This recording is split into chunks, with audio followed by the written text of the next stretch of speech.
we're now going to install the Apache server using the yum install. So yum install httpd, and you can see it downloads the package here. Usually CentOS comes with already installed, but for this instance we'll show you how to do it. As we can see here, it's downloading and it's already installed. So next we use the check config httpd on, so every time you reboot Apache will turn on, and then we'll stop it, service http stop, and it stops, and we'll restart it. You can also use service http restart. Our next move will be to install MySQL and PHP. So using the yum install, we use the same method. So as you can see here, the package is downloading, and it'll prompt us to say yes to download, and we can see it's 146k, and it's downloading the packages. Next we'll have to set up an account with root, and the password is root OS. So here we can see MySQL admin -u root password root OS. Now we log in using the following command and enter our password.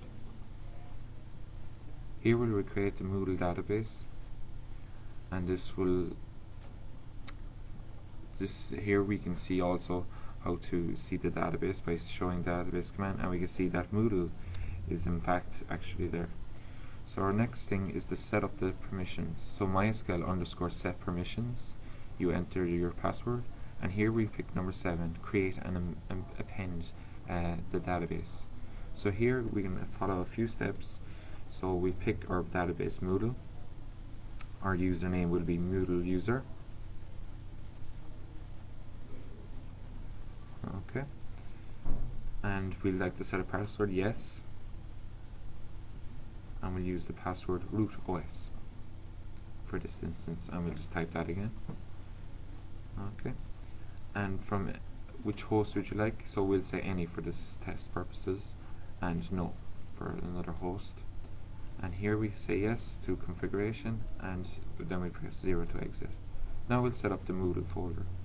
So if you go to the directory HTML and download Moodle using the wget, and here we see it's downloading, we install the folder into the HTML directory. Here we untar the zip or the tarball into this folder, and we can see a little download, and we can see here it's unzipping. Now we'll set permissions on this new Moodle directory, so we'll give it full permissions, and we'll create another directory to hold the Moodle data that will be used, and we'll give this permissions as well. So this is the install complete. Now we can install Moodle on the server. So we go to our client and enter the IP address of the server.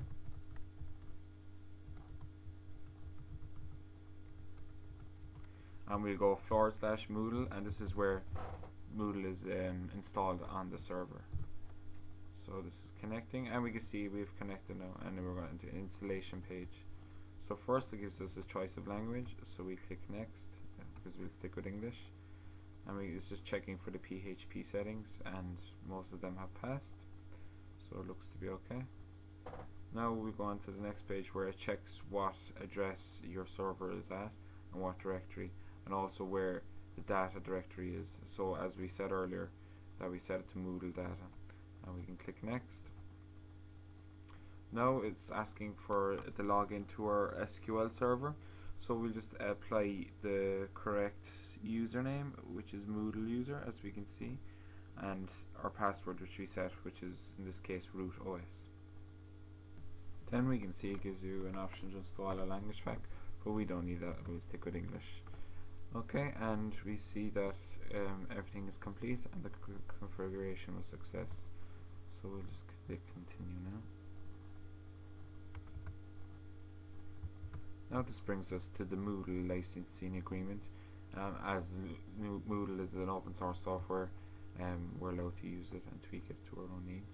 So we just click yes on the understanding and just the release information and what build you have, and you can hit continue there as well. So now it's just setting up the database. As you can see there, it's setting it up.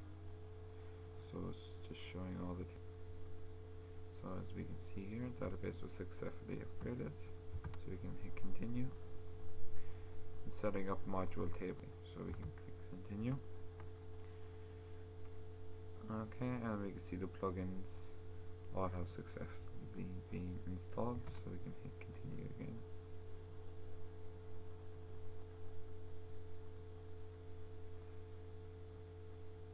And the backup version is now.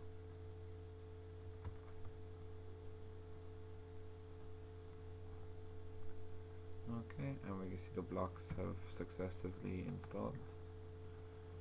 So setting up blocks activity, and the tags have been set up correctly, so we can, and YouTube and Flickr and all the other Web 2.0.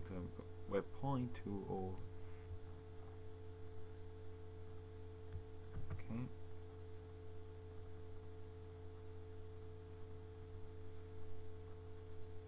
And we continue. And continue.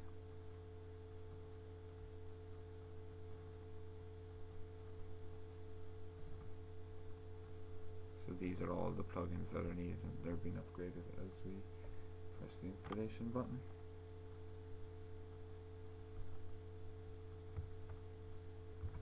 Okay, then now we'll get to our administration account setup. So we'll preferably use the same password as our Moodle database just for this instance to allow us to remember it, but you can pick whatever password suits you. So our first name is admin and surname is admin, just for this purpose.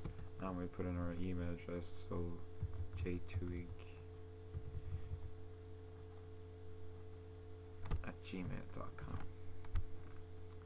So we allow everyone to see my email address as the admin. If they have any issues, they can email me. So we're in Cork.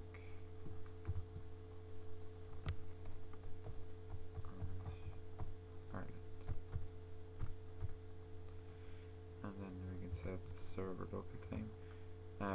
Is usually correct, but we can test that if you want to. So you can play with that or note that afterwards if you want. The language pack is in, and you can put a description just saying welcome. Just test, and you can also change this later. And any interest, so we just say programming. So hit update profile.